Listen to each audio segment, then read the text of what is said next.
আমি মোহাম্মদ তৌহিদুল ইসলাম তৌহিদ, তোমাদের ইডু পরিবারের পক্ষ থেকে আমরা আজকের এই ক্লাসে তোমাদের সবাইকে স্বাগত জানাচ্ছি। সো তোমাদের সাথে আমার একদিন পরিচয় হয়েছে। সো সেই পরিচয়ের ধারাবাহিকতা আজকে হচ্ছে আমাদের সেকেন্ডতম দিন। সো তোমরা কেমন আছো আমাকে একটু জানাও। আমরা যেটা পড়তেছিলাম সেটা হচ্ছে বীজগাণিতীয় হচ্ছে গুণ ভাগ, এটা আমরা পড়তেছিলাম। সো তোমাদের সাথে আমার আরেকদিন দেখা হয়েছিল, মেবি আমাকে একটু জানাও যে কতটুকু পড়া হয়েছে এবং আমরা আজকের ক্লাসে কি পড়বো, অথবা যেহেতু আমার সাথে তোমাদের অনেক দিন পর পর একটা সম্পর্ক হয় বা দেখা হয়, সো তোমরা চাইলে আমাকে আজকে বলতে পারো তোমরা আসলে কি শিখতে চাও স্যারের কাছ থেকে, এবং ম্যাথসের আসলে কোথায় তোমাদের সমস্যা হয়, কোন জিনিসগুলোতে তোমাদের ম্যাথে প্রবলেম হয়। সো তোমরা চাইলে সেই জিনিসগুলো আমাকে একটু জানাতে পারো এবং সেই অনুসারে আমরা আজকের এই পুরো ক্লাসটাকে নেওয়ার চেষ্টা করব। আর আদারওয়াইজ আমাদের রুটিনে যেটা দেওয়া ছিল আমরা সেটাই শুরু করব। আমরা একটু কমেন্ট পড়ব যে হচ্ছে এখানে কে কার কোন বিষয় দরকার। মনে লিখেছে অল ক্লিয়ার স্যার।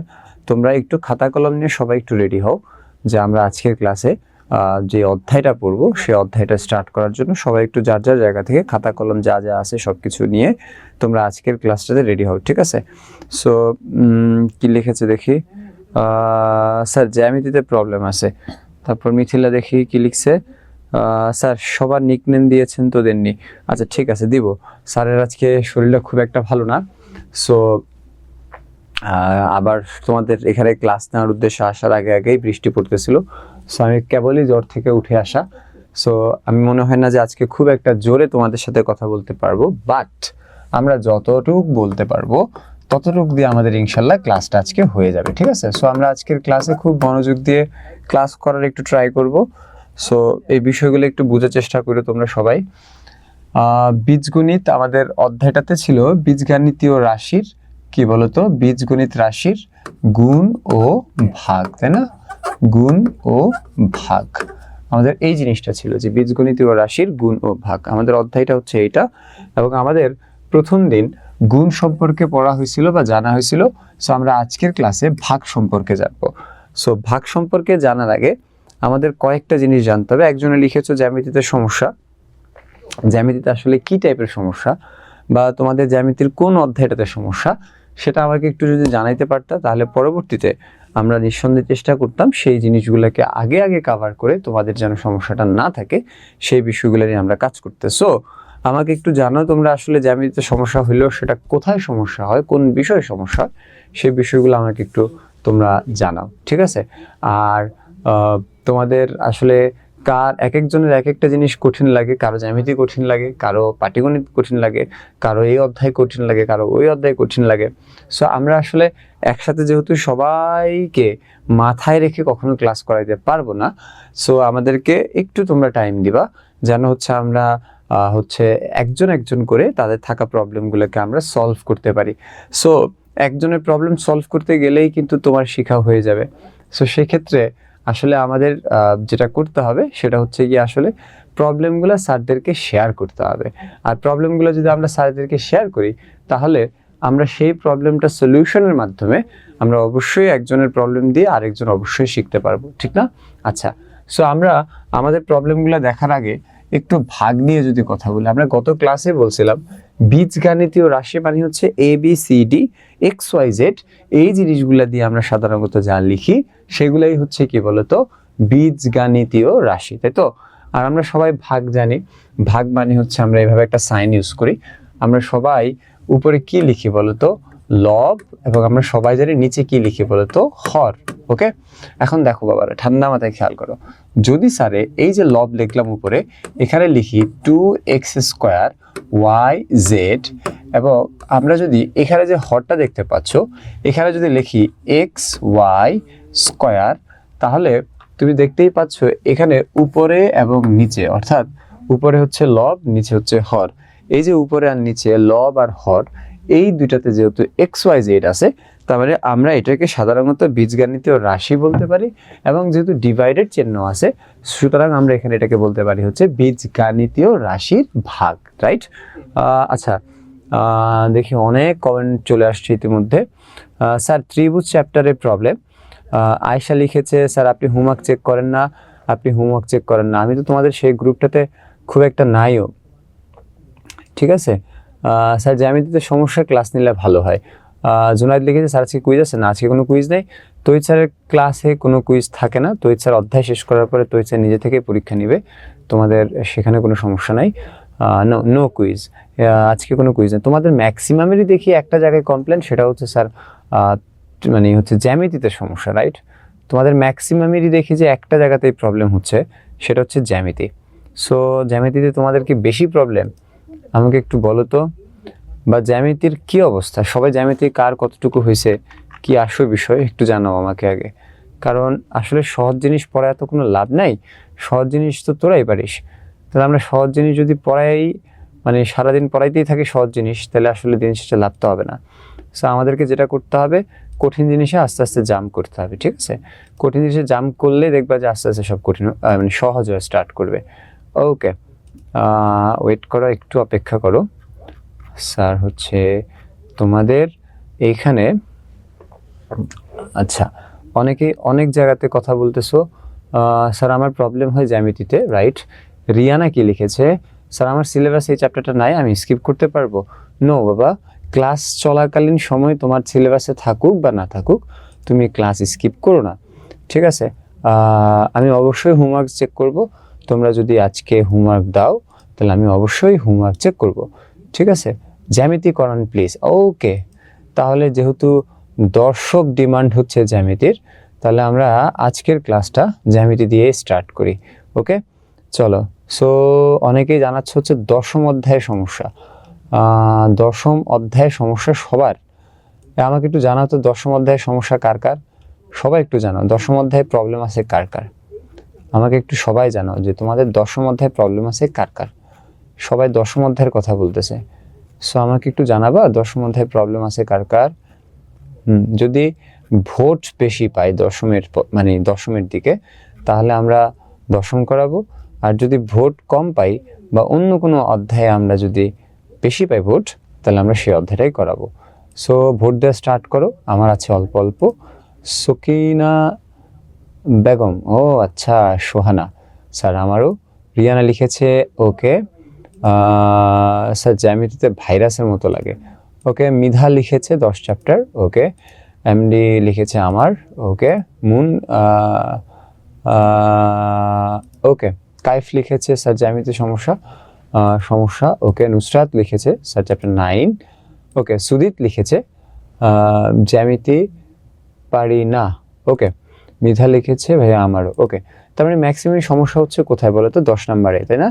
10 নম্বরে আমি যা দেখতে পাচ্ছি 10 নম্বরে সবারই সমস্যা।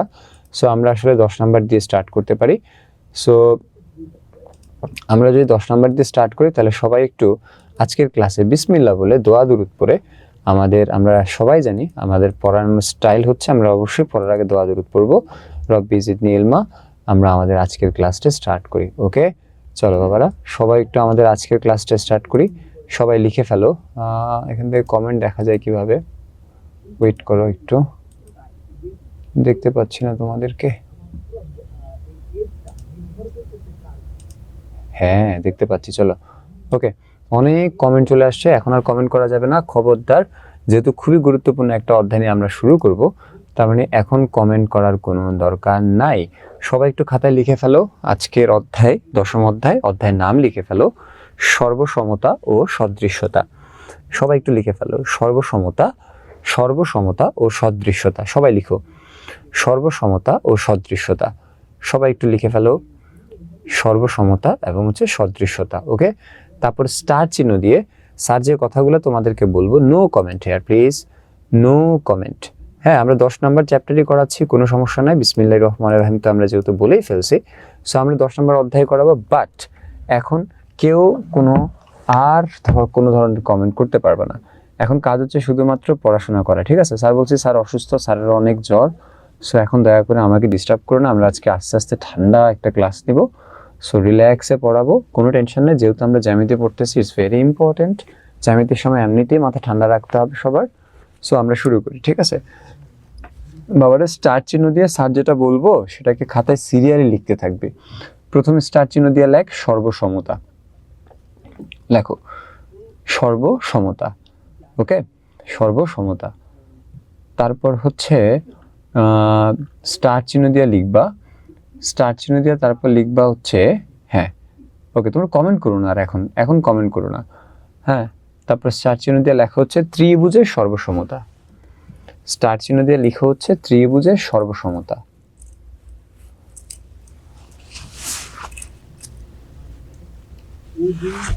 ওকে, ত্রিভুজের সর্বসমতা।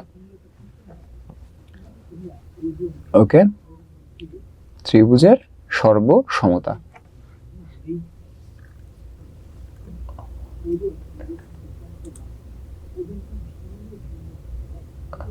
হ্যাঁ, লেখো ত্রিভুজের সর্বসমতা।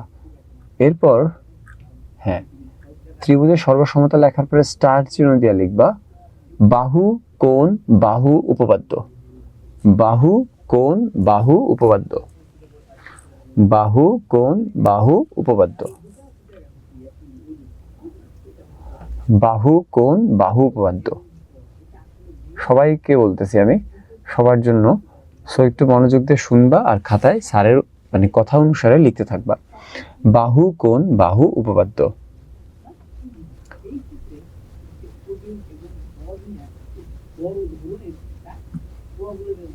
হ্যাঁ, বাহু কোণ বাহু উপপাদ্য। ওকে,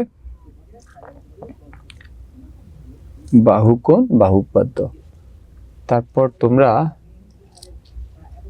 হ্যাঁ, একটাই আছে শুধু বাহু কোণ বাহু উপপাদ্য। আচ্ছা, এরপর তোমরা লিখবা হচ্ছে স্টার চিহ্ন দিয়ে লিখবা যদি কোনো ত্রিভুজের দুইটি বাহু, যদি কোনো ত্রিভুজের দুইটি বাহু, লেখো সবাই, যদি কোনো ত্রিভুজের দুইটি বাহু হ্যাঁ পরস্পর সমান হয় তবে এদের, হ্যাঁ, যদি কোনো ত্রিভুজের দুইটি বাহু পরস্পর সমান হয় তবে এদের বিপরীত কোণ দুইটিও পরস্পর সমান হবে। যদি কোনো ত্রিভুজের দুইটি বাহু পরস্পর সমান হয় তবে এদের, হ্যাঁ, এদের বিপরীত কোণ দুইটিও, তবে এদের বিপরীত কোণ দুইটিও পরস্পর সমান হবে। তবে এদের বিপরীত কোণ দুইটিও পরস্পর সমান হবে। ওকে, তবে এদের বিপরীত কোণ দুইটিও পরস্পর সমান হবে। আচ্ছা, আমি এক নজরে সবার কমেন্ট একবার পড়বো, এরপর আমি আর কমেন্ট পড়বো না। আমরা কার আছে কার নেই আমরা সেদিকে না যাই, খুবই গুরুত্বপূর্ণ। অর্থাৎ তোমার এখন নাই, বাট মানে হচ্ছে একেবারে নাই যে তা না। হ্যাঁ, ত্রিভুজ সহজ কিন্তু সরল সমীকরণের সমস্যা, অধ্যায় 7 সমস্যা। ওকে বাবা, আমরা তো এক ক্লাসে সকল সমস্যার সমাধান করতে পারবো না, এই জন্য আমরা যেটা করব আজকের ক্লাসটা, হ্যাঁ, পুনিয়া সেনগুপ্ত লিখেছে, স্যার নমস্কার। নমস্কার বাবা। আজকের ক্লাসে আমরা যেটা করব সেটা হচ্ছে, আমরা যেহেতু ম্যাক্সিমামই আমাদেরকে বলছে 10 অধ্যায় সমস্যা, সো আমরা টুকটাক জিনিসপত্র একটু পড়ে আজকে একটু রিক্যাপ করার ট্রাই করব, একটু ওভারঅল পুরো বিষয়টাকে বুঝে ট্রাই করব। সরল সমীকরণটা তো এর চেয়ে সহজ, ঠিক আছে, কোনো অসুবিধা নেই, আমরা আস্তে আস্তে পড়বো। বাট একজনের সমস্যা হলেও এটা যে শুধুমাত্র সেই শুনবে তা কিন্তু না, আমাদের সবাইকে এটা মনোযোগ দিয়ে শুনতে হবে, ঠিক আছে, যে স্যার কি বলে কিভাবে বুঝায়। ওকে, চলো লেটস স্টার্ট। ঠিক আছে, আজকের ক্লাস আমি অসুস্থতা নিয়ে শুরু করতেছি, কিন্তু তোরা যদি 100% বুঝতে পারোস, আমি চাই তোরা আমার ওষুধ হো, অর্থাৎ হচ্ছে তোদের ক্লাস করা যেন আমার কাছে প্রফুল্ল লাগে, ভালো লাগে, এবং আমি যেন রিফ্রেশমেন্ট পাই, এবং আমার যেন অসুখটা দূর হয়ে যায়। সো ধর বাবা, স্যারের কাছে একটা ত্রিভুজ আছে, এই হচ্ছে ত্রিভুজটা। সো একটা ত্রিভুজের কথা যখনই বলা হবে তখন তোকে টোটাল 60টা জিনিস খেয়াল রাখতে হবে। 60টা কি কি দেখতো, ভালো করে বুঝ। দেখো, একটা ত্রিভুজের টোটাল 3টা বাহু থাকে, আমরা সবাই জানি, তাই না? দেখো খেয়াল করো ভালো করে, একটা ত্রিভুজের টোটাল হচ্ছে 3টি বাহু। হ্যাঁ, দেখো ভালো করে বুঝো। তারপর আমরা যদি এখানে একটা কোণ চিন্তা করি, এখানে একটা কোণ চিন্তা করি, এখানে একটা কোণ চিন্তা করি, তাহলে 1 2 3 তাহলে আমরা এই ত্রিভুজটার কি পাইলাম বলতো, 3টি কোণও পাইছি। তাহলে স্যার বলছে প্রথমে হচ্ছে কি বলতো, একটা ত্রিভুজের 3টা বাহু, পরে হচ্ছে একটা ত্রিভুজের 3টি কি বলতো কোণ। এরপর বলেন তো বাবারা, এই যে একটা ত্রিভুজের 3টি বাহু দ্বারা এখানে একটা জায়গাকে নির্দিষ্ট করে ফেলছি না, সীমাবদ্ধ একটা জায়গা, রাইট? দেখো ঠান্ডা মাথায় খেয়াল করো, ধরো তোমার পুরা বিল্ডিংটা ফাঁকা, মানে তোমার পুরো ফ্লোরটা হচ্ছে ফাঁকা। এখন তোমার রুম যখন হয় তখন কি করে বলো তো, দেয়াল দিয়ে পুরো জায়গাটাকে পুরো ফ্ল্যাট থেকে আলাদা করে ফেলে। তখন এটা তুমি কি নামে ডাকো বলো? স্যার এটা আমার রুম। কেন? আমার পুরো বিল্ডিং থেকে 4টা দেয়ালের মাধ্যমে আমার রুমটাকে নির্দিষ্ট করে দেওয়া হয়েছে, রাইট? সেম ভাবে আমাদের এই ব্ল্যাকবোর্ডটাতে কত জায়গা আছে, রাইট? কিন্তু আমি যখন 3টা বাহুকে ফিক্সড করে দিছি, 3টা বাহুকে একটার সাথে একটা লাগাইয়া দিছি, তখন এখানে একটা সীমাবদ্ধ জায়গা তৈরি হয়েছে। তখন ত্রিভুজ এটাকে বলে এটা আমার ক্ষেত্রফল। তার মানে আমরা ত্রিভুজ থেকে কি পাই বলতো? পুরোটা মিলে একটা ক্ষেত্রফল পাই, তাই না? এবার আমি একটু আগে বলছি না, তোমাদের টোটাল ত্রিভুজ সম্পর্কে জানতে হইলে টোটাল তার 4টা জিনিস সম্পর্কে জানতে হয়। দেখ বাবা, কি কি? 3টা বাহু সম্পর্কে জানতে হবে, 3টা কোণ সম্পর্কে জানতে হবে, একটা ক্ষেত্রফল সম্পর্কে জানতে হবে। তাহলে 3 3 6, 6 আর 1 7। ভালো করে খেয়াল করো, এখন ঠান্ডা মাথায় খেয়াল করো। এবার আমি যদি এখানে আরেকটা ত্রিভুজ নিই, লুক এট দিস, এই যে ত্রিভুজটা স্যার নিলাম, এই ত্রিভুজটাকে ধরো হচ্ছে স্যারে ডি ই আর এফ নামে রাখলাম, বুঝছো? তাহলে দেখো তো একইভাবে এই ত্রিভুজটারও 3টা বাহু থাকবে, তারপর 3টা কোণ থাকবে এবং একটা ক্ষেত্রফল থাকবে, রাইট? এখন সর্বসম মানে কি বলো? সর্বসম মানে হচ্ছে তুমি যদি কোনো কারণে প্রুফ করতে পারো স্যার এই ত্রিভুজটার এই ত্রিভুজটা পরস্পর সর্বসম, তার মানে কি জানিস? এই যে 7টা জিনিস দেখতে পাচ্ছিস না, এই 7টা জিনিস দুইজনেরই সেম সেম হবে। যদি তুমি প্রুফ করতে পারো এইটার এইটা সেম সেম বা সর্বসম, তাহলে এদের যে 7টা জিনিস আছে এদের সাথে কানেক্টেড, এই 7টা জিনিসের 7টাই এদের পরস্পরের কি হবে বলতো? সমান হবে। এখন সর্বসমতার মানে ব্যাপারটা হচ্ছে, দেখ এই হচ্ছে আমার একটা হাত, এবং এই হাতের সাথে আমি কম্পারিজন করি বা একটু আমি হচ্ছে গিয়ে ভাবি, দেখ এই যে আমার হাতটা দেখতে পাচ্ছিস, আমি কি করলাম? এই যে হাতটার উপর এই হাতটাকে ঠিক বরাবর এভাবে বসায় দিলাম, দেখছিস? তো আমি দেখ এই হাতের যে আঙ্গুল এই হাতের সেই আঙ্গুলের সাথে বসছে, এই হাতের যে আঙ্গুল এই হাতের আঙ্গুলের সাথে বসছে। তাহলে আমরা এখানে দেখ দুইটাকে আলাদা করতে পারতেছি না, রাইট? সো আমরা বলতে পারি স্যার আপনার এই হাতের সাথে আপনার এই হাত হচ্ছে পরস্পর সর্বসম। তার মানে দেখো সর্বসম মানেই হচ্ছে তোমার বুঝে নিতে হবে যে যে দুইজনকে তুমি সর্বসম বলবা তাদের প্রত্যেকেই পরস্পর কি হবে বলতো? সমান হবে। এখন এই যে সর্বসম ব্যাপারটা, এটাকে গাণিতিকভাবে আমরা প্রকাশ করি এই যে দেখো এই চিহ্নটা দিয়ে, এবং এর উপরে এভাবে একটা ঢেউ দেওয়া হয়। ভালো করে খেয়াল করো, এখন এই চিহ্নটা মানে হচ্ছে এটাকে বলা হয় প্রায়, হ্যাঁ? আর এই সমান চিহ্ন মানে তো তোমরা জানোই সমান। তার মানে সর্বসম বলতে আমরা কি বুঝাচ্ছি বলতো? প্রায় সমান। যেটাকে তুমি বইলা নিতে পারো স্যার অলমোস্ট সমান। প্রায় কথাটা আসলে কোন সময় যায় বলো? তুমি যেখানে অ্যাবসুলেটলি সঠিক হিসাবে জানো সেখানে আমরা প্রায় ধরি, তাই না? আচ্ছা, এখন দেখো এটাকে তোমরা প্রায় সমান না বলে তোমরা যে নামে ডাকবা সেটা হচ্ছে কি বলতো? সর্বসমতা বা সর্বসম বলে ডাকবা, ঠিক আছে? সো স্যারে কি বলছি বলতো? সর্বসম মানে হচ্ছে দুইটা জিনিসের ভেতরে যদি তাদের প্রত্যেকটা জিনিসের সাথে প্রত্যেকটা জিনিস এভাবে ম্যাচ করে, অর্থাৎ একটার সাথে একটা সমান হয়, তখনই আমরা বলবো এরা হচ্ছে একজন একজনের কি বলতো? সর্বসম। আর সর্বসমকে আমরা কিভাবে প্রকাশ করব? এই চিহ্নটা দ্বারা প্রকাশ করব, সমান চিহ্ন দিয়ে এভাবে ঢেউয়ের মতো একটা জিনিস দিব, ঠিক আছে?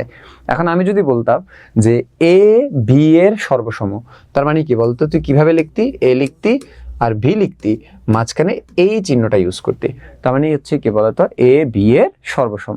এবার স্যার যদি বলতাম যে এ বি বিসি এর সর্বসম, তাহলে দেখো এ বি তুমি লিখতে হচ্ছে এ বি, বিসি এর তাহলে লিখতে বেসি, সর্বসম বলছি তার মানে তুমি কি চিহ্ন দিতে বলো তো? এই যে ঢেউ আকারে এই চিহ্নটা দিতা, তার মানে এ বি বিসি এর সর্বসম। ওকে, এখন দেখতে হবে একটা ত্রিভুজকে কিভাবে প্রকাশ করা হয়। অলওয়েজ মনে রাখবা একটা ত্রিভুজের যে জয়েন্ট পয়েন্টগুলো দেখতে পাচ্ছ এগুলোকে আমরা বলি হচ্ছে কি জানিস? শীর্ষবিন্দু। কি বলি বলতো? শীর্ষবিন্দু। তাহলে দেখো তো বাবা এরকম ত্রিভুজের জয়েন্ট পয়েন্ট কয়টা আছে বলো? 3টা আছে। তাহলে ত্রিভুজের শীর্ষবিন্দু কয়টা? ত্রিভুজের শীর্ষবিন্দু হচ্ছে 3টা। কি কি বলতো? এটাতে এ বি সি, কিন্তু এখানেও তুমি শীর্ষবিন্দু কয়টা পাচ্ছ বলো? 3টাই পাচ্ছ।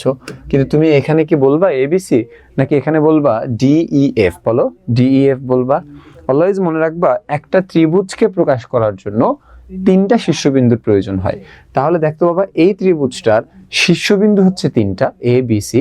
তাহলে আমরা এই ত্রিভুজটাকে কিভাবে প্রকাশ করব বলতো? এ বি সি, এই যে এটা দিয়ে প্রকাশ করব। মনে থাকবে, এ বি সি মানে হচ্ছে একটা ত্রিভুজকে বোঝাচ্ছি, বাট আমাদের এখানে একটা ম্যাথমেটিক্যাল সাইন ইউজ করতে হবে, সেটা হচ্ছে একটা সাংকেতিক চিহ্ন। আমরা এ বি সির সামনে ত্রিভুজকে বোঝানোর জন্য সাধারণত আমরা এই চিহ্নটা ইউজ করে থাকতেছি, ঠিক আছে? এখন দেখতো সেম ভাবে স্যার যদি বলে এটাকে একটু প্রকাশ করো, তাহলে বল বাবা এটারও শীর্ষবিন্দু কয়টা, বল তিনটা। কি কি? D E F. আর স্যার কি বলছে বলতো? একটা ত্রিভুজের শীর্ষবিন্দু যদি তিনটা হয়, তাহলে ত্রিভুজটা প্রকাশ করার সময় অবশ্যই শেষ তিনটা শীর্ষবিন্দুর তিনটাকেই উল্লেখ করতে হবে। তাহলে এখানে শীর্ষবিন্দু আছে তিনটা, আমরা তিনটাই উল্লেখ করলাম, ডি ই আর একটা হচ্ছে কি বলতো? এফ। দেখছো, এখন সাংকেতিক চিহ্ন হিসেবে এই চিহ্নটা ইউজ করলাম। এখন এখানে অনেকেরই প্রশ্ন করতে পারো স্যার আমরা এই যে ডিএফ লেখার টাইমে কোনটাকে আগে লিখবো কোনটাকে পরে লিখবো, এটা কি কোনো খুব একটা ম্যাটার করে? হ্যাঁ, এটা তখনই ম্যাটার করে, আমি আবারও বলি এই জিনিসটা অবশ্যই ম্যাটার করে, কিন্তু ঠিক তখনই ম্যাটার করে যখন ত্রিভুজটা হবে সমকোণী ত্রিভুজ, রাইট? ত্রিভুজটা কি ত্রিভুজ হবে বলো তো? সমকোণী ত্রিভুজ হবে, তখনই সেটা ম্যাটার করে। কিন্তু আদারওয়াইজ তুমি চাইলে যেমনি ইচ্ছে আমরা লিখতে পারো, কোনো অসুবিধা নেই। এখন যদি আমরা প্রুফ করতে পারি যে একটা ত্রিভুজ আর এই একটা ত্রিভুজ, এরা দুইজন পরস্পর সর্বসম, আবার বলি এরা দুইজন পরস্পর সর্বসম, তার মানে তুমি এই ত্রিভুজটা আর এই ত্রিভুজটাকে কিভাবে লিখতে বলো তো বাবা? আমরা লিখতাম হচ্ছে ত্রিভুজ এ বি সি, হ্যাঁ, আরেকটা ত্রিভুজ কি বলো? ডিইএফ। বলছি এই দুইটা ত্রিভুজ পরস্পর সর্বসম, তাহলে তুমি কিভাবে লিখতে বলো? এভাবে এই চিহ্নটা দিতা, তারপর ঢেউয়ের মতো এই চিহ্নটা দিতা। সো আমরা এই জিনিসটাকে কি বলি বলতো? দুইটা ত্রিভুজ পরস্পর কি বলতো? সর্বসম। তোমরা দেখতেই পাচ্ছ এখানে দুইটা ত্রিভুজ আছে, একটা হচ্ছে এবিসি আর একটা হচ্ছে ডিইএফ, এবং এই যে মাঝখানে চিহ্নটা দিলাম, এই মাঝখানে চিহ্নটা দ্বারা আমরা বুঝাচ্ছি এই দুইটা ত্রিভুজ হচ্ছে পরস্পরের কি বলতো? সর্বসম। আর সর্বসম কথার মানেই হচ্ছে এই দুইটা ত্রিভুজ, ভালো করে খেয়াল করো, এই দুইটা ত্রিভুজের যা যা আছে প্রত্যেকের কি হবে বলতো? সমান হবে। এখন সবসময় খেয়াল রাখবা, কোনো একটা জিনিস প্রমাণ করতে হইলে তোকে অবশ্যই কোনো প্রুফ থাকা লাগে, রাইট? তুই এটার ভিত্তিতে বলতে পারিস যে স্যার আমি এইটার ভিত্তিতে বলতে পারি এরা দুইজন পরস্পর সমান। সাপোজ ধরো তোমার কাছে দুইজন লোক আসছে, এখন দুইজন লোকের প্রত্যেকের পকেটে 100 টাকা করে আছে। এখন তুই দেখলি এটা যে দুইজনেরই পকেটে 100 করে আছে, তাহলে তুই কি বলবি বল? স্যার টাকার ভিত্তিতে দুইজনের যেহেতু সেম জিনিস আছে, তার মানে এরা দুইজন সর্বসম। ভালো করে খেয়াল কর। এরপর ধর তোর কাছে দুইজন অন্য লোক আসছে যাদের বয়স হচ্ছে একেবারে সেম টু সেম, তাহলে তুমি কি বলতে পারো বলো? স্যার বয়সের ভিত্তিতে এরা দুইজন হচ্ছে কি বলতো? এরা দুইজন হচ্ছে সমান, তার মানে ওখান থেকে তুমি সর্বসম জিনিসটা বলতে পারো। এখন প্রত্যেকটা সর্বসমতা প্রমাণ করার জন্য, প্রত্যেকটা সর্বসম কথাটা বলার জন্য তোকে নিঃসন্দেহে কোনো না কোনো কিছুর উপর ভিত্তি করে বলতে হবে, ঠিক? তাহলে আমরা এখানে যেহেতু ত্রিভুজ নিয়ে কথা বলতেছি, আমরা যদি বলি এই ত্রিভুজটা এই ত্রিভুজের সর্বসম, মানে মানে এদের সবকিছুই সমান, তখন তোকেও এটার উপর একটা ভিত্তি করে বলতে হবে। আর সেই ভিত্তি করে যেটা তুই যার উপর ভিত্তি করে বলবি, একটু আগে যেমন দুই ভদ্রলোকেরটা বলছিস টাকার উপর ভিত্তি করে, এরপর দুই ভদ্রলোকের বলছিস বয়সের উপর ভিত্তি করে, সেম ভাবে আমরা যে বলবো এইটা সর্বসম, এটা যে ভিত্তিটার উপর ভিত্তি করে আমরা বলবো, সেটাকে আমরা আমাদের এই অধ্যায়ের জন্য যেটা বলি সেটা হচ্ছে বাহুকোণ বাহু উপপাদ্য। কি বলি বলো? বাহু দিয়ে এরকম একটা হাইপেন দিতে হবে, তারপর আমরা লিখবো হচ্ছে কি বল বাবা? কোণ, তারপর আমরা লিখবো হচ্ছে আবার বাহু। তাহলে একসাথে পড়লে কি হয় বলো তো? বাহু কোণ বাহু। তাহলে কিসের উপর ভিত্তি করে আমরা ত্রিভুজকে বলতে পারি ও ওর সাথে সমান বা সর্বসম? তাহলে আমরা বলবো স্যার আমরা যেটার উপর ভিত্তি করে বলবো সেটাই হচ্ছে কি বলতো বাবা? বাহুকোণ বাহু উপপাদ্য। So here we go. এখান থেকে আমাদের আসলে ঘটনাটা শুরু, এবং আমাদের প্রবলেমস ল্যাকিংস যা আছে এভরিথিং শুরু হচ্ছে এখান থেকে। তুমি দেখতেই পাচ্ছ এখানে যারা খুব মানে এই চোখ দিয়া না, একেবারে অন্তরের চোখ দিয়া যারা দেখবা, তারা নিঃসন্দেহে দেখতেই পাচ্ছ এই জায়গাটাতে স্যার খুব স্পষ্ট ভাষায় তোমাকে 3টা ওয়ার্ড লিখছি, বাহু কোণ বাহু। ইট মিনস দ্যাট বাহু শব্দটা কয়বার আছে বল বাবা? একবার, দুইবার। তার মানে আমি এখানে দুইটি বাহুকে বুঝাচ্ছি, আর মাঝখানে কি আছে বলো তো? কোণ আছে। তার মানে আমি এখানে একটা কোণকে বুঝাচ্ছি, যেহেতু কোণ শব্দটা একবার আছে। তার মানে যদি আমি পড়ি বাহু কোণ বাহু, এটার মানে বোঝাচ্ছি দুইটা বাহু একটা কোণ। এবং তুই খেয়াল করছিস শব্দটাতে এমনও হইতে পারতো যে বাহু বাহু কোণ, অথবা হইতে পারতো কোণ বাহু বাহু। তার মানে তোর তো উচিত ছিল তিনটাকে ইউজ করা, মানে তিনটা শব্দকে ইউজ করা, কিন্তু তুই কখনো খেয়াল করছিস কেন আমরা কোণটাকে মাঝখানে রাখি, কেন আমরা দুই পাশে বাহুকে রেখে মাঝখানে কোণকে বলি, এবং নামটা কেন হইলো বাহু কোণ বাহু? এটার মানে হচ্ছে এইখানে যে কোণটা তুমি আলোচনা করবা, এখানে যে কোণটা হবে মাস্ট বি সেই কোণটা হইতে হবে এই বাহুটা আর এই বাহুটার মধ্যবর্তী কোণ। এটা আবার কি জিনিস পড়াইলেন স্যার? চলো শুরু করি। তুই দেখ আমরা এই বাহু আর এই বাহুর মাঝখানে কোণকে ঢুকায় রাখছি। এখন এই কোণটাকে মাঝখানে লেখার কাহিনীটা হচ্ছে কি বল? স্যার এই কোণটা এই দুইটা বাহুর মাঝখানে আছে, এই জন্য বলা হয় বাহু কোণ বাহু, বা হচ্ছে মাঝখানে রাখার উদ্দেশ্য। তাহলে আমরা যদি একটু দেখি, দেখ সবাই একটু মনোযোগ দে ভালো করে। ধর বাবা এটা একটা বাহু, আমরা সবাই জানি বাহু সাধারণত একটা সরল রেখা হয়, তাহলে ধর হচ্ছে এটা একটা বাহু, we can call it A B. Okay, চল এখন ধর আমার এখানে আরেকটা বাহু আছে, আমি এটা একটু মুছে দিই তোমাদের যেন একটু বুঝতে সুবিধা হয়, ঠিক আছে? So we are talking about বাহু কোণ বাহু উপপাদ্য। আমি এর আগে বুঝাচ্ছি হোয়াই কোণ ইজ মিডল পয়েন্ট, হোয়াই কোণটাকে মাঝখানে রাখতে হয়েছে, কেন এটাকে আমরা অন্য নামে রাখতে পারি নাই। তুই দেখ ভালো করে বুঝ। তাহলে আমি একটা বাহু নিলাম, সেটা হচ্ছে এ বি।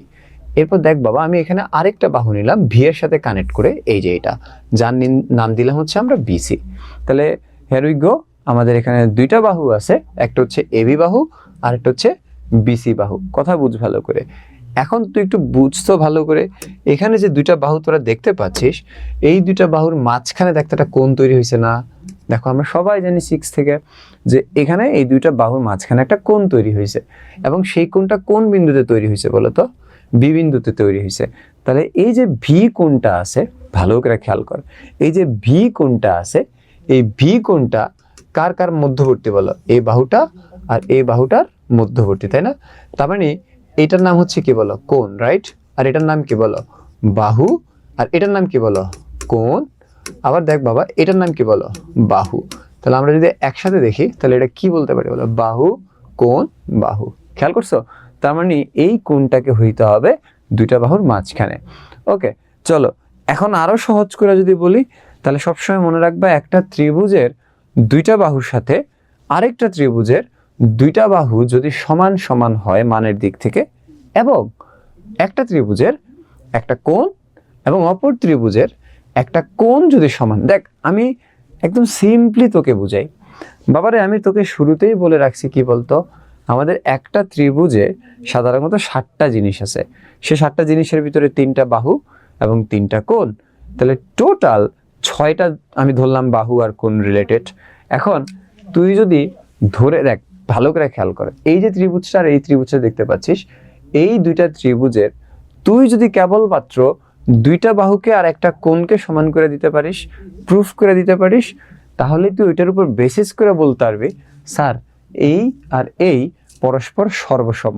তাহলে পরস্পর সর্বসম প্রুফ করতে হইলে আমাদের ফার্স্ট অফ অল যেটা করতে হবে সেটা হচ্ছে অন্তত পক্ষে এই ত্রিভুজ আর এই ত্রিভুজের দুইটা বাহুকে সমান করতে হবে আর মধ্যবর্তী যে কোনো একটা কোণকে সমান করতে হবে। তাহলেই আমরা বলতে পারবো এই দুইটা ত্রিভুজ সর্বসম। আর যখন একবার বলতে পারবি যে এইটা আর এটা সর্বসম, তার মানে ওগো যে 7টা জিনিস আছে প্রত্যেকটা জিনিসই সমান সমান। মানে কি বল, আমরা তো মাত্র 3টা জিনিস দিয়ে প্রুফ করছি, আর তো 4টা জিনিস থেকে যায়, তাই না? কিন্তু তুই যদি 3টা জিনিস দিয়ে প্রুফ করতে পারোস যে এরা এ আর এ 3টা জিনিস সমান সমান, তার মানে আমরা ধরে নিব এদের সবকিছুই সমান সমান, বাকি যে 4টা জিনিস থাকবে ও সব সমান সমান ওদের, এবং এটার নামই হচ্ছে সর্বসমতা। এবং 3টা জিনিসকে নিয়ে আমরা যে ভিত্তিটা পাই ইটস কল্ড বাহুকোণ বাহু উপপাদ্য। সো আমাদের মানে আমাদের এখানে প্রথম উদ্দেশ্য হচ্ছে দুইটা ত্রিভুজের এনিহাউ দুইটা বাহুকে সমান করতে হবে এবং একটা কোণকে সমান করতে হবে, তারপরে আমরা বলতে পারবো এই দুটো ত্রিভুজ পরস্পর সর্বসম। আচ্ছা চলো, আমাদের বইতে কি আছে, আমাকে বইয়ের উপপাদ্য কি জিনিস লিখছে, আমরা করে কি পড়াইতেছে, আমরা সব মাথার থেকে ঝাইরা ফেলি। তুই জাস্ট একটা গল্প শুনবি, গল্প, রাইট? দেখ প্যারা নাই, একদম রিল্যাক্সে, ঠিক আছে? দরকার হলে 2বার দীর্ঘ শ্বাস নে, রিল্যাক্সে বয়, ঠিক আছে? একদম আরামসে দেখ, আগে মাথার থেকে সরে ফেলা যে জ্যামিতি অনেক কঠিন। কেন? কারণ হচ্ছে তুমি যদি আজকে জামা বা ড্রেস পরার আগেই বাহিরের রোদ দেখে চিন্তা করে ফেলো, আজকে তো খবর আছে, রোদ তো এমন করা উঠতেছে, তাহলে দেখবি তুই রুমের ভিতরেই ঘামায়া গেছিস। মানে কি বলতো, it's all up to mindset. তার মানে তুমি যদি মাইন্ডসেট করে থাকো কোনো একটা বিষয় সম্পর্কে, দেখবি একটা খানার দিকে তাকায় যদি তোর একটু অভুক্তি আসে, তুই খাওয়ার পরপরই দেখবি এটা পেট ব্যথা শুরু হয়ে গেছে, বিকজ অফ দ্যাট মাইন্ডসেট। তার মানে দেখ বাবা, কোনো কঠিন জিনিসকে পড়ার আগে তুই যদি মাইন্ডসেট করে রাখিস যে এটা তো কঠিন ভাই, এটা কেউ পারে না, এটা আমিও পারি না, তার মানে এটা কোনো দিনই তোর কাছে সহজ হবে না। কিন্তু তোকে 100টা সাদা পাঞ্জাবির মাঝখানে একটা লাল পাঞ্জাবি হইতে হবে। মানে কি বল, যেটা 100 জন মানুষ পারে না সেটাই যদি তুই পারিস, তাহলে মনে রাখবি তোর দাম ওই 99টা মানুষের প্রত্যেকটার কাছেই আছে। সো যেটা মানুষ পারে না সেখানেই আমার পারতে হবে। সো এটাই নিজের সাথে নিজের চ্যালেঞ্জ। সো সবাই জ্যামিতি পারে না, কিন্তু তোমাকে ব্যক্তিগতভাবে জ্যামিতিতে এক্সপার্ট হইতে হবে, ভালো হইতে হবে। তাহলে সবার সাথে মানে তুমি কম্পারিজন করে নিজে আগায় থাকবো। ওই যে 100টা সাদার ভিতরে একটা লাল হচ্ছে তুমি। সো একটু খেয়াল করো, বাদ দাও না কি আছে বইতে, আমাকে জানারই দরকার নাই কি আছে বইতে, কি আইব পরীক্ষায়। তোর খালি কাজ জিনিসটা ঢুকে যাওয়া, স্যার জিনিসটা বুঝছি। সো এই ফিলোসফি থেকে তুই জালি দেখ, ধর বাবা আমার কাছে একটা বিশাল ত্রিভুজ আছে, এই হচ্ছে সেই বিশাল ত্রিভুজটা, বুঝিস? এই হচ্ছে বিশাল ত্রিভুজটা। এই ত্রিভুজটার স্যার নাম দিয়ে দিই এ, বি এবং সি। তো তুমি দেখতেই পাচ্ছ আমার এখানে একটা ত্রিভুজ আছে, সে একটা ত্রিভুজের 3টা আমি এখানে এ, বি, সি নাম দিয়ে দিছি। এবং আমরা একটু আগে কি বলছি বল বাবা, যে জয়েন্ট পয়েন্টগুলো তুই দেখতে পাচ্ছিস সেগুলোকে কি বলা হয় বলো? শীর্ষবিন্দু। কি বলে? শীর্ষবিন্দু। তাহলে আমরা ওয়ার্ডটাকে একটু লিখে রাখি, হ্যাঁ, যেন তোরা নোট করতে বা পরবর্তীতে সুবিধা হয় দেখতে। শীর্ষবিন্দু। সো আমাদের এখানে এ, বি, সি হচ্ছে কি বলতো? 3টা শীর্ষবিন্দু। ত্রিভুজের কয়টা শীর্ষবিন্দু? 3টা। তুমি দেখতেই পাচ্ছ এখানে 3টা শীর্ষবিন্দু হচ্ছে এ, বি, সি। ওকে, আচ্ছা, খুব ভালো মতো খেয়াল কর, দেখ ঠান্ডা মাথায় বোঝার চেষ্টা কর। এখন আমি কি করলাম, এই ত্রিভুজের যে এ বিন্দু আছে বা এ শীর্ষবিন্দু আছে, এই শীর্ষবিন্দু থেকে আমি ঠিক তার বিপরীত বাহুর উপর, ভালো করে বল, বিপরীত মানে কি বল? ওর উল্টা। তাহলে আমি বললাম যে এ শীর্ষবিন্দু, তাহলে তুই প্রথমে এতে দাঁড়াবি, দাঁড়ায়া ঠিক তার বিপরীত বাহু, বলো বাবা এখান থেকে ঠিক তার বিপরীত বাহু কোনটা হবে বলো? এটা হবে না? বিসি। দেখো তো, কারণ এই ভদ্রলোক এখানে দাঁড়ায় রয়েছে, তাহলে ও ঠিক বিপরীত পাশ, তার মানে কি এই সাইডটা বুঝাচ্ছি না, ওর বিপরীত সাইড। তাহলে ওর বিপরীত বাহু কোনটা বলো? বিসি। খেয়াল করছো? আমরা কি করলাম, এ শীর্ষবিন্দু থেকে একটা লম্ব টান দিলাম। কার উপর বল বাবা? বিসির উপর। কার উপর? বিসির উপর। এটার নাম দিয়ে দিলাম হচ্ছে ডি। খেয়াল কর ভালো করে। তাহলে আমরা এ শীর্ষবিন্দু থেকে ঠিক তার বিপরীত বাহুর উপর আমরা হচ্ছে এখানে একটা লম্ব টানলাম, যেটা হচ্ছে এই যে স্ট্রেট লাইনটা, খেয়াল করছিস? এবং আমরা এখানে একটা বিন্দু ধরলাম যেহেতু এটা ক্রস করছে। মনে রাখবে, একটা সরল রেখার উপর দিয়ে যখনই কোনো সরল রেখাকে এরকম ক্রস করানো হয়, ক্রস যদি নাও করে, অনলি টাচ করানো হয়, যদি টাচও করানো হয়, তাহলে এখানে একটা বিন্দু ধরে নিতে হয়। ঠিক আছে, মেনশন করার জন্য একটা বিন্দু ধরে নিতে হয়। তো আমাদের একটা লম্ব টানার পরে এখানে একটা বিন্দু পাইছে, আমরা হচ্ছি সেটা ডি। ওকে, এখন দেখ সোনারা, সিম্পলি চিন্তা কর, এইটা করার কারণে তুই এই কালারটা কি দেখা যায় বোর্ডে? না, এটা বোর্ডে দেখা যায় না। চল তাহলে এটা নেই, শুরু করি। দেখ বাবা, এই পুরো কাজটা করার জন্য আমরা 2টা ভাগে ভাগ পেয়ে গেছি। আমরা ধরে নিচ্ছি এটা হচ্ছে আমাদের প্রথম ভাগ, এটা হচ্ছে আমাদের দ্বিতীয় ভাগ। খুব সিম্পলি চিন্তা কর, এটা প্রথম ভাগ, এটা হচ্ছে দ্বিতীয় ভাগ। এখন দেখ তো বাবা, আমি যদি মাঝখান দিয়ে এরকম ভাগ করে ফেলি, আলাদা আলাদা যদি চিন্তা করি, তাহলে আমার এটাও একটা ত্রিভুজ, এটাও একটা ত্রিভুজ। খেয়াল করছিস? তার মানে ত্রিভুজ ছিল একটা, এবং এটাকে আমরা 2 ভাগে ভাগ করে ফেলছি, এবং আমাদের কাছে এখন 2টা ত্রিভুজ আছে, রাইট? ওকে, এখন তুই একটু ভাবতো, ঠান্ডা মাথায় বোঝার চেষ্টা কর। আমরা কল্পনা করি ভালো মতো, আমার কাছে 1 নম্বর ত্রিভুজ আছে, 2 নম্বর ত্রিভুজ আছে। তো আমরা তো আর ম্যাথে 1 নম্বর 2 নম্বর বলতে পারবো না, আমাদের একটা নাম সেট করতে হবে, তাই না? চলো আমরা 1 নাম্বার ত্রিভুজটা একটা নাম দিয়ে দিই। তাহলে 1 নাম্বার ত্রিভুজ যখন তুই দেখতে পাচ্ছিস তখন তুই নিঃসন্দেহে এই সাইডটাই দেখবি শুধু, রাইট? একটুকি দেখবি, ঠিক কিনা বলো? একটুকি তো দেখবা। তাহলে তুমি 1 নাম্বার ত্রিভুজের নাম দিয়ে দাও, সেটা কি হবে বলো? এ বি ডি। খেয়াল করছোস? একটুকু হচ্ছে তার জায়গা। ওকে, বুঝছো তো একটু? এরপর সেম ভাবে আমরা যদি 2 নাম্বার ত্রিভুজটার নাম দিতে চাই, তাহলে সেক্ষেত্রে 2 নাম্বার ত্রিভুজটার কি নাম হবে বলো বাবা? এ, দেখ তুই দেখ 2 নাম্বার ত্রিভুজটা এটা না, এই যে একটুকটা। এবার কাকে কাকে দেখতে পাচ্ছিস? এ কে, সি কে আর ডি কে। তাহলে আমরা নাম দিয়ে দিলাম এ সি ডি। সো আমাদের কাছে 2টা ত্রিভুজ আছে, একটা হচ্ছে এ বি ডি আর একটা হচ্ছে এ সি ডি। তুমি নিঃসন্দেহে দেখতেই পাচ্ছ, একটা এই পাশেরটা, একটা হচ্ছে এই পাশেরটা, বুঝছিস? এখন আমাদেরকে কোশ্চেনে বললো যে এই যে এ বি সি ত্রিভুজটা আছে, এ বি সি ত্রিভুজটার 2টা বাহু পরস্পর সমান। আবার বলি, আমাদের যে মানে একেবারে প্রথমেই যে ত্রিভুজটা ছিল, এই প্রথম ত্রিভুজটারই তারা বলছে 2টি বাহু পরস্পর সমান। তার মানে দেখ, আমাদের একেবারে প্রথম ত্রিভুজ কোনটা বলো? এইটা না? এইটারই বলছে 2টা বাহু পরস্পর সমান। তাহলে স্যার কি করলাম, এই যে এই চিহ্নটা দিয়া, এই চিহ্নটা দিয়া, দেখো এটা কি চিহ্ন বলো? সমান চিহ্ন, রাইট? তাহলে এটা যদি সমান চিহ্ন হয়, এটাও কি চিহ্ন বলো? সমান চিহ্ন। আর এটা দ্বারা আমি কি বুঝাচ্ছি বলো? এই বাহুটা আর এই বাহুটা সমান। কেন? এই দুইটার উপরে আমি সমান চিহ্ন দিছি, তার মানে আমার এই বাহুটা আর এই বাহুটা কি হবে বলো তো? সমান হবে। স্যার এটা কেমনে বুঝলেন? বাবা আমি এটা বুঝি নাই, আমাকে এটা প্রশ্নে তারা বলে দিছে যে ত্রিভুজের 2টি বাহু সমান হবে।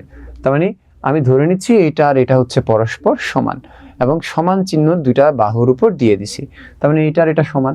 এখন বল এই বাহুটার নাম কি বল? A B. তাহলে স্যার লিখলাম এ বি। বল বাবা এই বাহুটার নাম কি? এসি। সো আমরা দেখতেই পাচ্ছি আমাদের এখানে 2টা বাহু সমান, একটা হচ্ছে এ বি আর একটা হচ্ছে এসি, রাইট? কোত্থেকে পাইলেন স্যার? এটা আমরা সাধারণত পাইছি হচ্ছে প্রশ্নে আমাদেরকে বলে দিছে। সো আমাদের এখানে টোটাল হচ্ছে 2টা বাহু পরস্পর সমান বলার কারণে আমরা ধরে নিছি একটা হচ্ছে এ বি আর একটা হচ্ছে এসি, এবং আমরা এটা প্রশ্ন থেকে পাইছি। ঠিক আছে, ভালো কথা। এখন দেখ, তুই ঠান্ডা মাথায় বোঝার চেষ্টা কর। আচ্ছা বলতো, ধর একদম সিম্পলি চিন্তা কর, তোর একটা যমজ ভাই আছে সাপোজ, একেবারে হুবহু দেখতে তোর মতো। এখন ধর তোর আব্বু শার্ট কিনছে একটা, এখন তো চেহারা হইতে শুরু করে এত মিল। এখন যে যখন সে শার্টটা পুরা বাইরে যায়, তখন সে বলে স্যার এটা তো আমার শার্ট। এবার ধর তুই পুরা ও বাসার ভিতরে ঢুকলো, খুইলা রাখলো, ওই যে আরেকটা যমজ আছে, ও কি করলো বলতো? সে আবার ওই শার্টটা পুরা বাইরে এলো, আবার আমার লগে দেখা, স্যার এই শার্টটা তো আমার। তার মানে দেখ তো, একটু চিন্তা কর, শার্ট হচ্ছে একটা, মানুষ হচ্ছে 2জন, কিন্তু ওই 2জন মানুষ যমজ হওয়ার কারণে একটা শার্টটি 2জনই ব্যবহার করতেছে, ঠিক কিনা বল? এবং পরিচয় দিচ্ছে এটা আমার, পরিচয় দিচ্ছে এটা আমার। তাহলে মানুষ তো 2জন, বাট জিনিস হচ্ছে কয়টা বল? একটা। আর ঠিক তখনই ওই একটা 2জনের জন্য কি হবে বলো তো? সমান হবে। কেন? আমিও পরিচয় দিচ্ছি এটা আমার, ও পরিচয় দিচ্ছে এটা আমার। তার মানে একটা জিনিস যখন 2জনই ইউজ করবে, তখন ওই জিনিসটা আসলে 2জনের জন্যই কি হবে বলো তো? সমান হবে। তাহলে দেখ তো সোনারা, এখানে এই যে দেখতে পাচ্ছিস তোরা এ ডি, খেয়াল করছস? মাঝখানের যে বাহুটা তোরা দেখতে পাচ্ছিস এ আর ডি, তুই বলতো এডিটা 2টা ত্রিভুজেরই মাঝখানে না? তার মানে ওই যে যমজের শার্টের মতো না এটা? এই হচ্ছে একটা যমজ, এই হচ্ছে একটা যমজ, আর এইটা হচ্ছে সেই শার্টটা। তার মানে যখন ওকে বলবো তখন ও বলবে স্যার এটা আমার, আবার যখন ওকে বলবো ও বলবে স্যার এটা আমার। কেন? এটা 2জনেরই মাঝখানে আছে, রাইট? তার মানে দেখ, আমরা যদি এ বি ডি এই ত্রিভুজের দিকে তাকাই, বাই দ্য ওয়ে ত্রিভুজের ভেতরে অর্থাৎ জ্যামিতির ভেতরে তোকে যখন কোনো স্যার বা আমি ধর সাপোজ তোকে যখন আমি এ বি ডি বলবো, তখন তোর প্রথম কাজই হচ্ছে চোখ পুরো এ বি ডির দিকে থাকবে, এবং ব্রেনটা স্যারের বয়সের সাথে সাথে আপগ্রেড করবি। বাট তোর চোখ, আমি যখন এ বি ডি বলতেছি, ফাইন্ড আউট কর where is A B D. আর যখন তুই এ বি ডি পেয়ে যাবি, তখন তোর বুঝতে হবে তুই জ্যামিতি বুঝতেছিস, বাস একটুক হইলেই হবে, আর কিচ্ছু লাগবে না। তাহলে দেখ, আমরা যেহেতু পড়তেছি এ বি ডি, আমাদের চোখ কই থাকবে? এ বি ডির দিকে। Look at this A B D, A B D. এটা একটা ত্রিভুজ না? তোমরাই বলো আমাকে, এই ত্রিভুজটার সাধারণত 3টা বাহু, রাইট? সেই 3টা বাহু কি কি বল? এসি এবং কি বলো বিডি এবং আরেকটা কি বল বাবা এডি, রাইট? এই হচ্ছে ত্রিভুজের তিনটা বাহু, আমরা এটা দেখেই ফেললাম, রাইট? এখন দেখ ঠান্ডা মাথায় খেয়াল করে ভালো করে, আমরা যখন বলবো এখন এ সি ডি, আমি আবার বলতেছি, যখনই স্যার বলতেছি এ সি ডি, তাই তো চোখ থাকবে শুধু ওই অংশটার দিকে, এ সি ডি, তার মানে আমরা এই ত্রিভুজকে বোঝাচ্ছি 2 নাম্বারটা। তাহলে এই ত্রিভুজটারও তো 3টা বাহু আছে, সেই 3টা বাহু কি কি বল? এসি, বলো বাবা, আমরা এখানে একটা ভুল লিখছি না, এ বিডি না, এটা হবে A V, right? A B BD এডি, এবার ঠিক আছে। চলো নেক্সট দেখো, এখন এই ত্রিভুজটা 3টা বাহু কি কি বল? এসি, তারপর হচ্ছে কি বলো সিডি, হ্যাঁ ডিসিও লিখতে পারো, কোনো অসুবিধা নেই। আরেকটা বাহু কি বল? এডি, আচ্ছা এডি, ওকে। এখন দেখতো বাবারা, এই যে এখানে আমরা 2টা ত্রিভুজের, দেখো তোমরা দেখতেই পাচ্ছ, ধরো আমার কাছে এখন ত্রিভুজটা নাই, সাপোজ নাই, আমার 3টা ত্রিভুজের বাহু, 2টা ত্রিভুজের বাহুগুলোর শুধুমাত্র নাম দেওয়া আছে। আচ্ছা তোরা একটু বলতো, এখানে দেখেই তোরা কি বুঝে গেছিস? স্যার ওই যে একটা শার্টের মতো যমজ দুইজনের, এখানে এরও এডি আছে, আবার এরও কি আছে বলো? এডি আছে। আর এডি পরস্পর কি বলো তো? সমান। কেন? একই তো জিনিস, তাই না? তার মানে আমরা লিখতে পারি এডি ইকুয়াল টু কি বল বাবা? এডি। পারি কিনা বল? 100% পারি। এডি ইকুয়াল টু কি বলো তো? এডি। আবার বলো তো, এখানে এগুলা সবগুলাই কি বল? বাহু না? কার বলো? ওর বাহু। এগুলা সবগুলাই কি বলো? বাহু না? কার বাহু বলো? ওর বাহু। তার মানে already we are proven that যে আমরা এই ত্রিভুজের একটা বাহুর সাথে এই ত্রিভুজের একটা বাহুকে সমান করে ফেলছি। এখন তুমি কেন সমান বলবা? বলবা কি স্যার এই বাহুটা 2টা ত্রিভুজেই আছে এবং এটা সাধারণ বাহু, মাঝখানে আছে, দুইজনই এটা পরিচয় দিচ্ছে, তার মানে এরা পরস্পর কি বলো? সমান, রাইট? তার মানে আমরা একটা কিন্তু বাহু বাহু সমান প্রমাণ করে ফেলছি। আচ্ছা এবার আমাকে একটু বলতো, ঠান্ডা মাথায় বুঝায় বল, এখানে আমাদের প্রশ্নে কি বলছে বলো? এই ত্রিভুজের এই বাহুটা, এই ত্রিভুজের এই বাহুটা আর এই বাহুটা কি বল? পরস্পর সমান। তার মানে আমরা তো বলতেই পারি এটা আর এটা যদি সমান হয়, তাহলে আমরা বলতে পারি না এ বি ইকুয়াল টু কি বলতো? এসি। ভালো করে খেয়াল কর, এ বি ইকুয়াল টু কি বল? এসি। তার মানে আমাদের এই ত্রিভুজের প্রশ্ন বলার কারণে এই বাহুটার এই বাহুটাও পরস্পর কি বলো? সমান। এ বি আর এসিটাও কি বলো? পরস্পর সমান। আচ্ছা এবার দেখতে বাবা, তাহলে আমরা এখানে দেখতে পাচ্ছি এ বি, এখানে দেখতে পাচ্ছি এসি, প্রশ্নে বলছে এই 2টা পরস্পর সমান, তার মানে এইটা ইকুয়াল টু কি বলতো? এইটা ইকুয়াল টু কি বল? এইটা, রাইট? তার মানে দেখ আমরা আরো একটা প্রুফ করে ফেলছি, সেটা কি বলতো? এই বাহু আর এই বাহু পরস্পর সমান। প্রত্যেকটা সমান বলার পিছনে কিন্তু লজিক আছে। যেমন এইটার পিছনে লজিক ছিল এই বাহুটা দুজনেরই আছে তাই সমান, আর এইটার পেছনে লজিক হচ্ছে আমাদের প্রশ্নে বলা তাই সমান। তার মানে প্রত্যেকটা বাহু সমান বলার পেছনে লজিক আছে। আচ্ছা অলরেডি তোরা 3টা বাহুর ভেতরে 2টা বাহু আমরা প্রুফ করে ফেলছি না পরস্পর সমান। একটু আগে আমি কথাটা তোদেরকে কি বলছিলাম মনে পড়ে? একটু মনে করার ট্রাই কর। দেখতো বাবা আমরা কি বলছিলাম একটু আগে? বাহু, বলো সবাই মনে মনে বলো, বাহু কোণ বাহু। কি বলছিলাম বলো? বাহু কোণ বাহু। মনে পড়ে? তাহলে দেখ বাবারা, বাহু কোণ বাহু, আর এখানে বাহু শব্দটা যেহেতু 2বার আছে, তার মানে আমরা 2টা বাহুকে সমান প্রমাণ করতে হবে, এবং অলরেডি উই ডিড ইট। আমরা এই বাহুটা এই বাহুর সাথে সমান প্রমাণ করছি, আর এই বাহুটার এই বাহুটা সমান প্রমাণ করছি। সো অলরেডি আমরা 2টা বাহুকে সমান করে ফেলছি লজিক দিয়ে। তার মানে এখানে বাহুটাকে সমান করা হয়েছে, বাহুটাকে সমান করা হয়েছে, বাট এই যে মাঝখানে ভিলেনটা রয়ে গেছে কোণ, এখন ওকে প্রুভ না করা পর্যন্ত বলা যাচ্ছে না এরা দুইজন সর্বসম, রাইট? আমরা কিন্তু উদ্দেশ্য ওইটাই, প্রুফ করো সর্বসম। তাহলে আমরা জানি সর্বসম প্রুফ করতে হলে কি করতে হবে? খান্না মাথা খেয়াল কর, সর্বসম প্রুফ করতে হলে আমাদের 2টা বাহুকে সমান করতে হবে আর একটা কোণকে সমান করতে হবে। সো আমরা অলরেডি 2টা বাহুকে সমান করেই ফেলাইছি, তাহলে আমাদের শুধুমাত্র একটা কোণকে সমান করা বাকি এখন। ঠিক আছে, চলো আমরা ওটাকে একটু সমান করি। সবাই একটু মনোযোগ দাও এই জায়গাটাতে। এই হচ্ছে আমাদের ত্রিভুজ, অলওয়েজ মনে রাখবা দেখ বাবা, এই যদি একটা লম্ব হয়, দেখ এই যদি একটা সরল রেখা হয়, আর এইটার উপর স্যার যদি এরকম লম্বা কিছু একটা টানি, তাহলে অলওয়েজ মনে রাখবা এখানে একটা কোণ তৈরি হয় এবং এখানেও একটা কোণ তৈরি হয়, মনে থাকবে? হ্যাঁ, এবং এই কোণটা 90 ডিগ্রি হয় এবং এই কোণটাও কি হয় বলো তো, 90 ডিগ্রি। তোরা একটু বুঝ ভালো করে। স্যার বলছি কি বলে, এরকম একটা খাড়া জিনিসের সাথে শোয়ানো জিনিসের উপরে কিন্তু খাড়া খাড়া থাকে, তাহলে স্যার বলছি এখানেও 90 ডিগ্রি তৈরি হয়, এখানেও 90 ডিগ্রি তৈরি হয়। আচ্ছা বলতো বাবারা, এখানে স্যার যদি এই যে অ্যাড করে দিই, তাহলে এই ফিগারটা দেখতে এমনটা হয়েছে না? ঠিক আছে, এরপর আমি যদি এইখানে অ্যাড করে দিই, তাহলে দেখ দেখতে ঠিক এরকমই হয়েছে না? দেখ ভালো করে বুঝ। তার মানে এটার সাথে এটাকে ভাব, তার মানে এটা যেহেতু 90, এটা যেহেতু 90, তার মানে আমরা বলতেই পারি স্যার এটা 90, দেখতে তো কিছুটা এরকম দেখা যাচ্ছে, স্যার এইটাও কি বলো 90। এবং ত্রিভুজের তাহলে কি হইলো বলো, এই কোণটার এই কোণটা সমান হইলো, রাইট? কেন? ওর কাছেও 90-র একটা কোণ আছে, ওর কাছেও 90-র একটা কোণ আছে, বুঝছস তো? এবং এই হচ্ছে ধর একটা ত্রিভুজ, এই হচ্ছে একটা ত্রিভুজ, রাইট? দেখ এখন যদি তুই এটাকে কাগজ দিয়ে চিন্তা করিস, দেখ দিন শেষে এই যে একটা টুকরো এমন করে ভাঁজ করা যাবে, তখন দেখবি 90 ঠিক 90। ধর সাপোজ তোরা যারা আমার শুনতেছিস তারা একটু ধর কল্পনা কর আমার সাথে, ঠিক আছে?